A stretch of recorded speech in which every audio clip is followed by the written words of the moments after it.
काहे भैया काहे उदास बैठल बनी। का बताई हो, खेत में गेहूं लागल बा, सारावा मजदूरे नहीं फसल मिलत मर्दावा, बड़ी परेशान हो गइल बानी।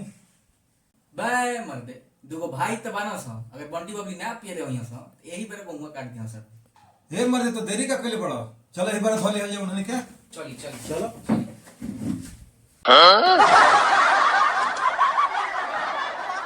क्यों बा हो क्या जी। अरे मर्दे बाहरिया निकलबा कि भीतरिये से बोलबो। दिक्कत क्या दिक्कत। अच्छा ठीक। तार भैया कहाँ बना। भीतरे बाड़न भेजा मर्दे बाहरिया उनके। कहो अब 12 में केहू बोलावता। बरवा हाँ। बताई कैसे कैसे याद क्यों नहीं है। इहे के गेहूं काटे के बा। मलिकार खेतावा कितना बा। 1 बीघा बा।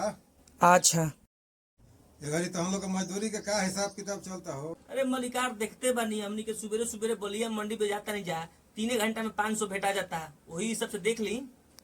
अरे गेहूं कटाई कितना लेबो। 1000 रुपया काठा दे देम रउआ। चलो हो, 1 कट्ठा के 1000 मजदूरी मांगता, 20 कट्ठा के तो 20,000 ले ली, उतना में तो पूरा खानदान खरीद के गेहूं खा ले जा।